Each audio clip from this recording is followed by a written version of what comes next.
Hello guys, welcome to my channel Preeti vlogs. और आज जैसा कि आप देख रहे हैं, सुबह ही तैयार हो गए हैं। आज जा रहे हैं बाबा बद्री विशाल के दर्शन के लिए, क्योंकि कल 25 नवंबर बाबा बद्री विशाल के कपाट बंद होने हैं। तो आज 24 तारीख को हम चल दिए हैं बाबा बद्रीनाथ के धाम। और अभी का समय हो रहा है 3:30 बजे। अभी समय हो रहा है 3:45 सुबह के। और चल दिए हैं हम सुबह सुबह, क्योंकि रास्ता लंबा है और बच्चे भी जा रहे हैं साथ में। तो रास्ते में होने वाली सभी जगहों के हम आपको दर्शन कराते चलेंगे। हमारे साथ बने रहिए ब्लॉग में।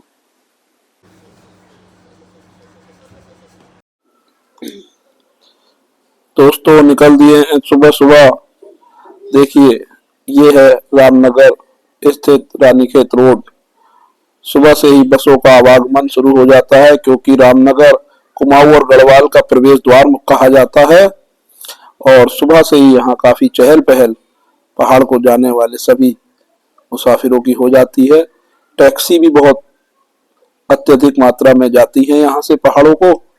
दूर दराज स्थानों पर अपने अपने घरों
दोस्तों, अब सूर्य की किरणें सुबह सुबह निकलने लगी हैं। और देखिए पहाड़ों को किस तरह से कोहरे ने अपनी आगोश में ले रखा है। सुबह सुबह का इतना सुंदर नजारा। और ये पुल बता सकते हैं कहाँ का है?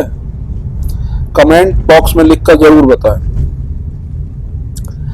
और सुबह होते ही इतने प्राकृतिक सुंदर नजारों से घिरा हुआ ये मार्ग रामनगर से कर्णप्रयाग के लिए बहुत ही खूबसूरत मार्ग बना है। और अब कुछ जगहों पर जहां सड़कें खराब हुआ करती थी, इस बार मैंने देखा कि सड़कें काफी अच्छी तैयार हो गई हैं। उत्तराखंड सरकार द्वारा किया गया एक बहुत अच्छा प्रयास। और धन्यवाद देना चाहूंगा हमारे भिकिया सैन के विधायक महेश जीना जी को, जिन्होंने इन सड़कों का निर्माण कार्य कराया।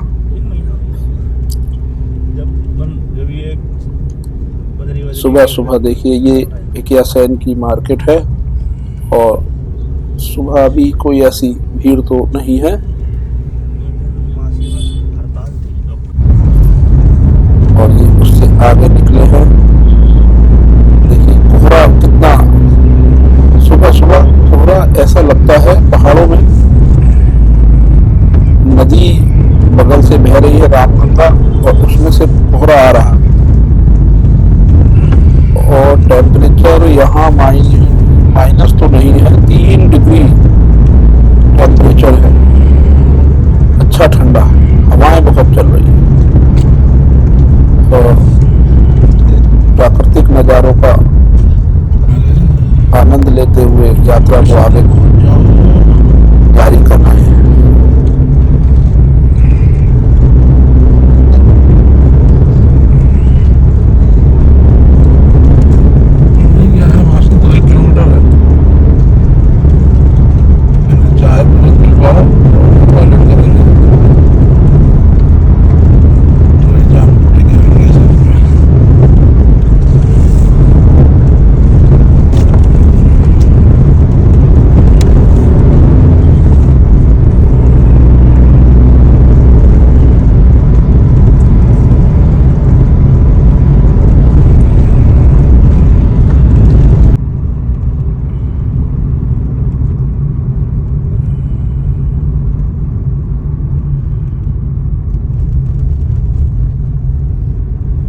दोस्तों पहुंच चुके हैं हम अपनी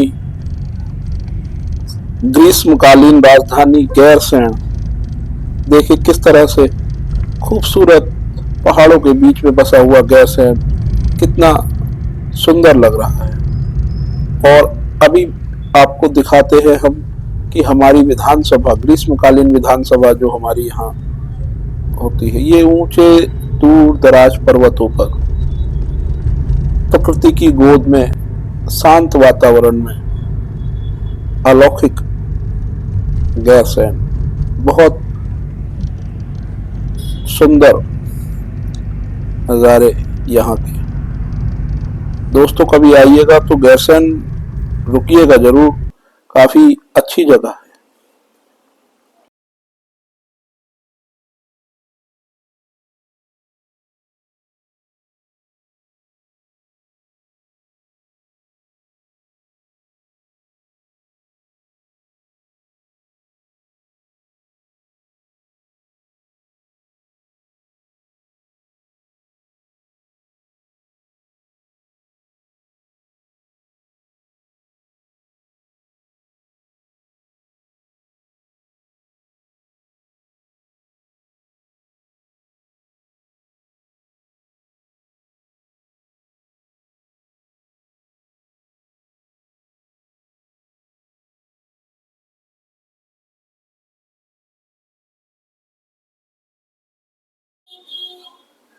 दोस्तों अब हम जा पहुंचे हैं सिमली, और ये देखिए कोई धार्मिक यात्रा निकल रही थी वहां, तो मैंने उस यात्रा को थोड़ा सा अपने कैमरे में कैद कर लिया। बहुत अच्छा, अपने पर्वतीय समाज में ये बहुत अच्छा होता है, बहुत सुंदर तरीके से यात्रा को निकाला जाता है। ये देखिए दोस्तों, अब हम सिमली से आगे बढ़ चले हैं तो पिंडर ग्लेशियर से निकलने वाली पिंडर नदी के किनारे किनारे बसा हुआ ये सुंदर सा शहर सिमली गांव।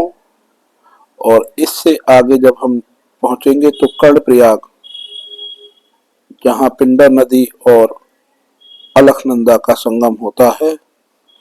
ये दोस्तों देखिए, यहाँ दो नदियों का संगम ये आपको दिखाया जा रहा है। देखिए यहाँ एक ओर माँ अलकनंदा और एक ओर अपने कुमाऊं से जाने वाली पिंडर नदी, दोनों का अलौकिक संगम पंच प्रयागों में से एक कर्णप्रयाग में हो रहा है।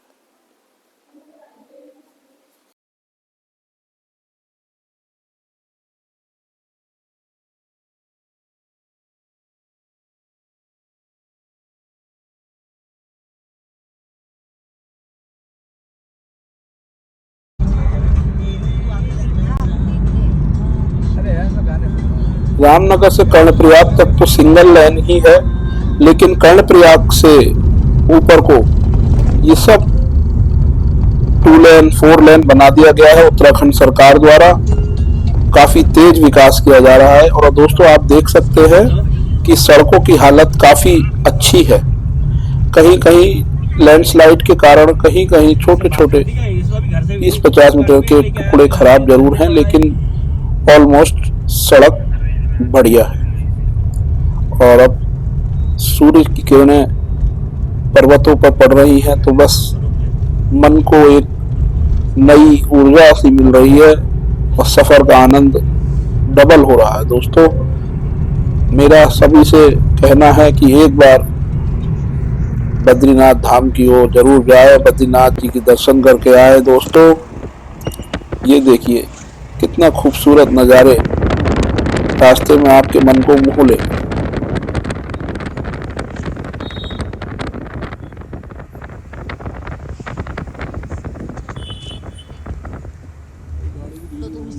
ये कर्णप्रयाग का रेलवे स्टेशन जो बन रहा है, जो आप देखते होंगे, तो ये वो रेलवे स्टेशन कर्णप्रयाग शहर से थोड़ा सा आगे निकलकर बन रहा है। जब ऋषिकेश से कर्णप्रयाग के लिए ट्रेन चलेगी तो फिर दोस्तों यही आपको उतरना होगा। ये वो जगह है हम आपको दिखा रहे हैं, और कोशिश है उत्तराखंड सरकार की 2026 में ही आपको ट्रेन का सफर कर्णप्रयाग तक करवा दे। ये देखिए दोस्तों, आपको दिख रहा होगा ये नीले नीले जो स्पॉट है, ये सब रेलवे के मार्ग हैं। और अब हम ऊपर की ओर चल दिए हैं। एक बार आप इन पहाड़ों पर नजर मारिए दोस्तों, कितने सुंदर नजारे हैं। और ये माँ अलकनंदा नीचे बहती हुई बड़े शांत चित्त से। और आपको कुछ दिखाई दे रहा होगा दोस्तों, ये बर्फ के जो पहाड़ हैं, यही दरअसल बद्रीनाथ जी के द्वार है। और दोस्तों देखिए, बढ़ रहे हैं धीरे धीरे हम बद्रीनाथ जी की ओर।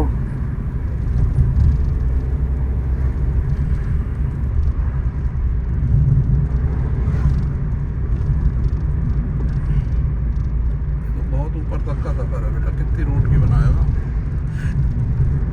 ये वाला।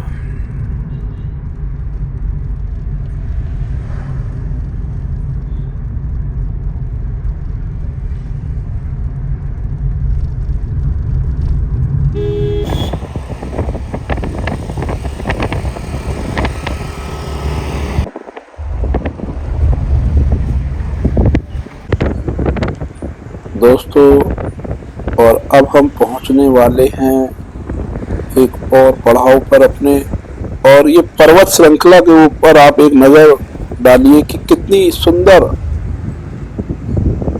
ये पर्वत श्रृंखला है ना, बस मन को मोह लेती है। एक बार आप यहाँ जाएंगे तो ये सभी प्राकृतिक नज़ारे आपका मन मोह लेंगे और बार बार आपको अपनी ओर आने के लिए प्रेरित करेंगे। ये देखिए एक बार दोस्तों नजर डालिए, ये वो कितनी खूबसूरत पहाड़ियां हैं।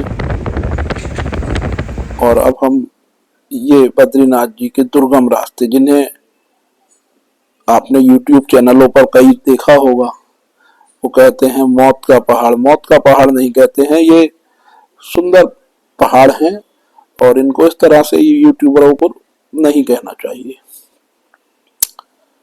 बहुत सुंदर मार्गों से होकर इस यात्रा को सुगम किया जा रहा है। उत्तराखंड सरकार द्वारा बहुत भरसक प्रयास किए जा रहे हैं। और ये देखिए दोस्तों, हर मोड़ पर आपको एक नया देखने को मिलेगा, एक नया नजारा। और कितना सुंदर मनोरम दृश्य है।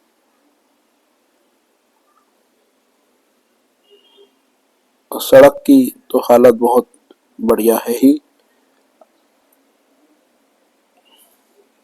और ये देखिए दोस्तों, अब हम पहुंच चुके हैं पीपल कोटी।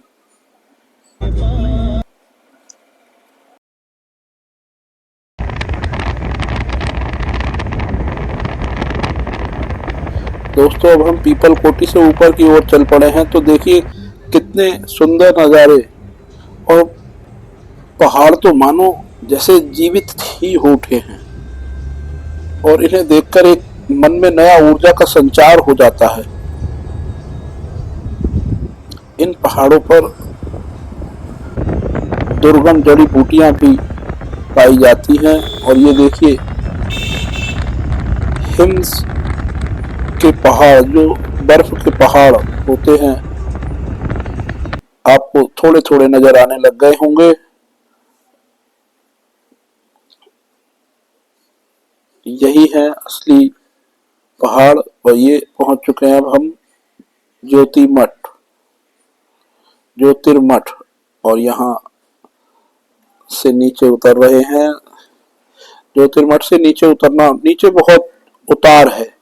और ये ज्योतिर्मठ से हम नीचे उतर चुके हैं और ये आ गए हैं जेपी वालों का एक बहुत बढ़िया प्रयास। यहाँ पर ये इतना बढ़िया पुल बनाया है। इस पुल को अलकनंदा के ऊपर बनाया है इन्होंने। और इस पुल के बन जाने से यात्रा बहुत ही सुगम हो गई है। और ये पुल पार करके हम अब बढ़ चले हैं बद्रीनाथ धाम की ओर। अब यहाँ से दूरी रह जाती है केवल 44 किलोमीटर। दोस्तों ये देखिए, अभी जो वर्षा ऋतु में कहीं कहीं जो बादल फटने की आपने घटनाएं सुनी होंगी, तो उसमें से एक बादल यहाँ भी फटा है, तो काफी त्रासदी यहाँ भी हुई है और काफी नुकसान हुआ है। ये देखिए आप, पहाड़ों में मानसून में बहुत ज्यादा त्रासदी होती है। देखिए आप देख रहे होंगे, ये दूर से मैं आपको दिखा रहा हूँ, यहाँ भी बादल फटा है और इससे काफी नुकसान हुआ है। और जिस मार्ग पर हम चल रहे हैं, इस मार्ग का भी कई हिस्सा मां अलकनंदा में समा गया और थोड़ी दूर आगे ही अब विष्णु प्रयाग का संगम है। आज हम आपको संगम के दर्शन तो नहीं कराएंगे क्योंकि हम ऑलरेडी काफी देर हो चुकी है, तो हम सीधे जाएंगे सीधे बद्रीनाथ धाम। ये देखिए दोस्तों, यहाँ भी एक बादल फटने की घटना हुई है। आपने सुना तो होगा कि काफी बादल फटे थे।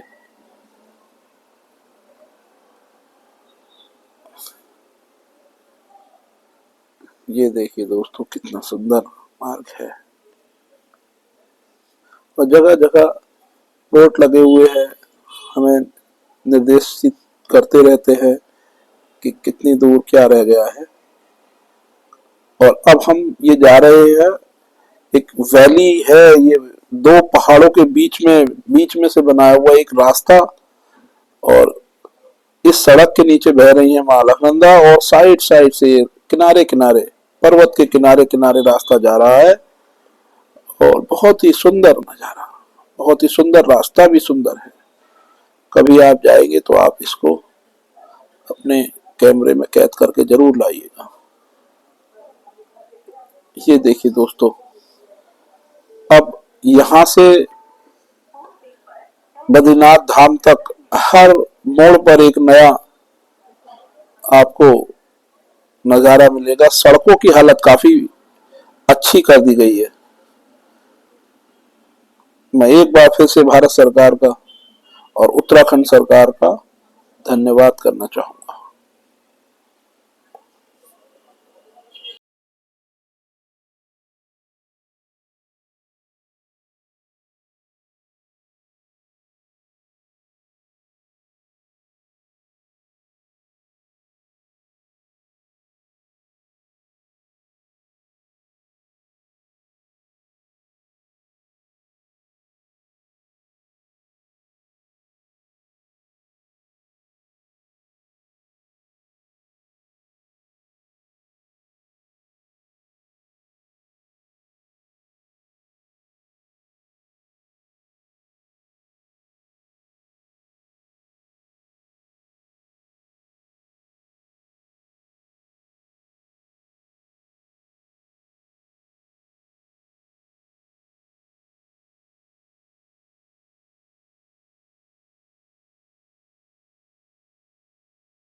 ये देखिए दोस्तों, नुकीले पहाड़ पहाड़ से ये पत्थर गिरने की घटनाएं होती रहती हैं और यहाँ जो सड़क सीमा संगठन के लोग हैं वो बहुत मुस्तैद रहते हैं और सफाई बहुत जल्दी किया जाती है। ये जो पहाड़ इतने शांत दिखाई दे रहे हैं, मानसून के दिनों में तो ये समझ लीजिए कि बस विकराल रूप धारण कर लेते हैं, और इस वक्त तो काफी शांत हैं, लेकिन पहाड़ में से पत्थर और छोटे छोटे बोल्डर गिरने की घटनाएं अभी भी रास्ते में मैंने कई बार देखी। थोड़ा सा ड्राइव करने के समय आपको ध्यान रखना होगा, पहाड़ों पर से पत्थर गिरने की घटनाएं अक्सर होती रहती हैं। और ये देखिए दोस्तों, सामने सूर्य की किरणें जब पड़ रही हैं तो ऐसा लग रहा है जैसे बस सोने का रंग, जैसे आपने देखा होगा ना, उस तरह से लग रहा है। और बहुत सुंदर नजारे बाबा के धाम में जाने में, कहते हैं ना वैकुंठ धाम, तो बस वही है यहाँ, सुंदर नजारे देखने को। और ये देखिए दोस्तों, कहीं कहीं तो चट्टाने बिल्कुल, अगर आपकी गाड़ी ऊंची है तो बस ऐसा लगता है कि गाड़ी से टकरा ना जाए। कहीं कहीं चट्टाने बहुत नीची भी हैं।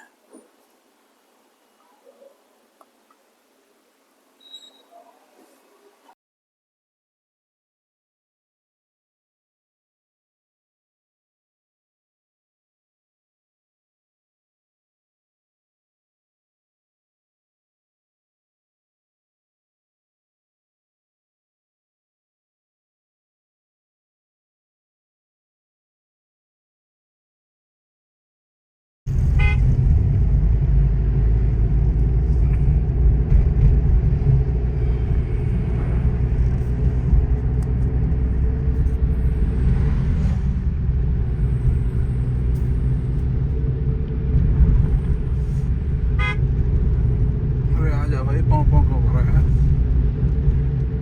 इतना चौड़ा रास्ता भी पास चाहिए।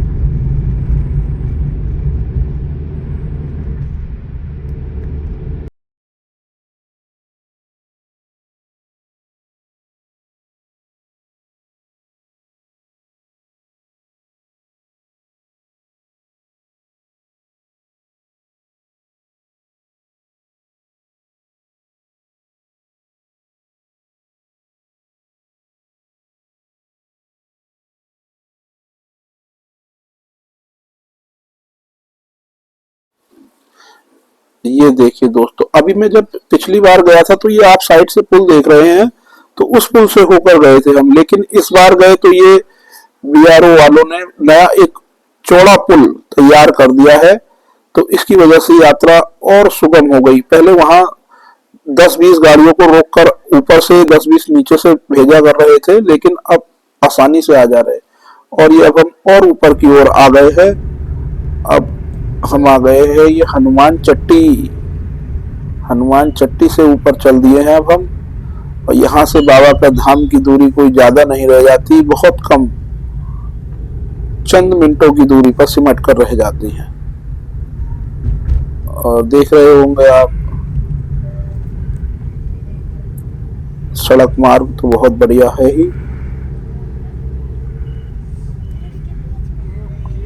और बिल्कुल ऊंचाई पर पहुंच चुके हैं यहाँ अब हम। ये देखिए दोस्तों, बिल्कुल हेयर पिन बैंड है, हेयर पिन बैंड। बहुत सावधानी से ड्राइव करना होता है। यहाँ से बद्रीनाथ जी की दूरी केवल 10 किलोमीटर और माणा गांव 14 किलोमीटर है।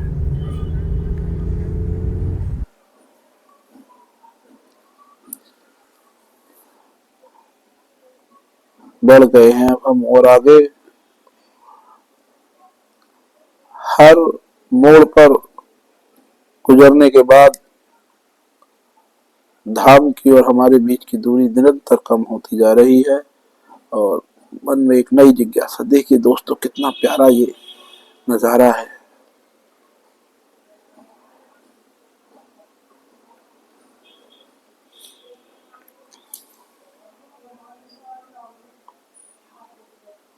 और बस कुछ ही मिनटों में हम बद्रीनाथ धाम पहुंचने वाले हैं।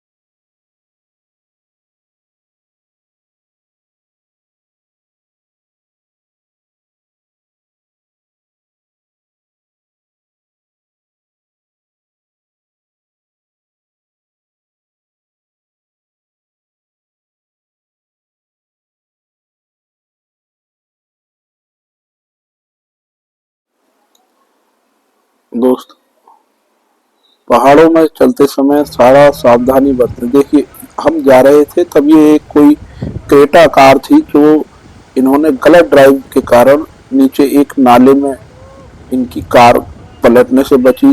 जो हमारे ड्राइवर साहब ने बड़ी सूझबूझ के साथ इनकी कार को बैक कराकर बाहर निकाला और हम सब लोगों ने अच्छा प्रयास किया और इनकी कार को बाहर निकाला और फिर से अपनी यात्रा को सुचारू किया सभी ने। ये देखिए दोस्तों, और पहुंच चुके हैं बिल्कुल ऊपर। और ये बाबा का धाम, बद्री विशाल धाम, बद्रीनाथ धाम। ये देखिए, ये यहाँ नर पर्वत और नारायण पर्वत आपको दिखा रहे हैं। चारों ओर बर्फ से आच्छादित पहाड़ियां बस मन को मोह लेती हैं।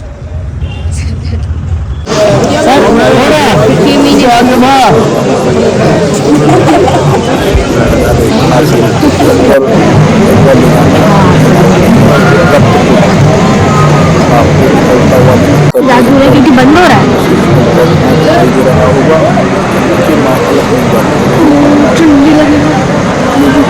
चलो यार, मुझसे जरूर देखूंगी।